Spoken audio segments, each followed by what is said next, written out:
వరంగల్ను క్షేత్రస్థాయిలో అభివృద్ధి చేయడమే లక్ష్యంగా సీఎం రేవంత్ రెడ్డి పనిచేస్తున్నారని మంత్రి పొంగులేటి శ్రీనివాసరెడ్డి తెలిపారు.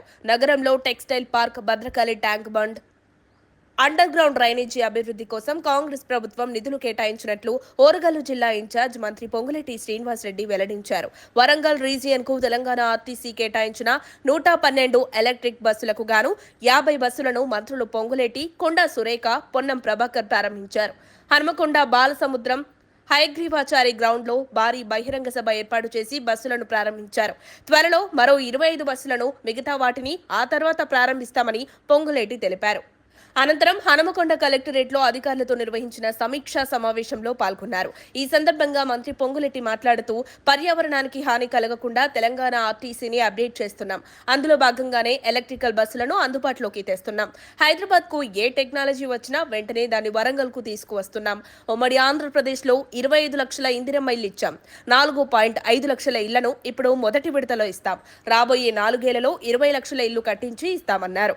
ప్రజల వద్దకే ప్రభుత్వాన్ని పంపించాం. 80 లక్షల మంది ఇందిరమ్మ గృహాల కోసం దరఖాస్తు చేసుకున్నారు. వాటిని స్క్రూటినీ చేసి పార్టీలు, కులాలు, మతాలకు అతీతంగా లబ్ధిదారులకు అందిస్తాం. ఇందిరమ్మ గృహాలనేది ఒక నిరంతర ప్రక్రియ. అర్హులకు తప్పకుండా ఇల్లిస్తాం. అసంపూర్తిగా ఉన్న డబుల్ బెడ్రూమ్ ఇళ్లను కంప్లీట్ చేసిస్తాం. రైతు భరోసాలపై వేల మంది రైతుల యొక్క అభిప్రాయాలను సేకరించిన తర్వాతే నిర్ణయం తీసుకున్నాం. రాష్ట్ర ప్రభుత్వం ఆర్థికంగా ఇబ్బందుల్లో ఉన్నప్పటికీ ఎకరానికి 12,000 చొప్పున రైతు భరోసా కింద ఇవ్వాలని నిర్ణయించాం. వ్యవసాయ యోగ్యమైన ప్రతి ఎకరాకు రైతు భరోసా ఇస్తాం. జనవరి 26 నుంచి రేషన్ కార్డులు, రైతు భరోసా అందిస్తాం. భూమి లేని అర్హులైన పేద రైతులకు ప్రతి సంవత్సరం 12,000 ఇస్తాం. బీఆర్ఎస్ అధినేత కేసీఆర్ ఒకవేళ 200 ఎకరాల సాగు చేస్తే ఆయనకు రైతు భరోసా ఇస్తాం. 25 లక్షల మంది రైతన్నలకు 2 లక్షల రూపాయల చొప్పున రుణమాఫీ చేశాం.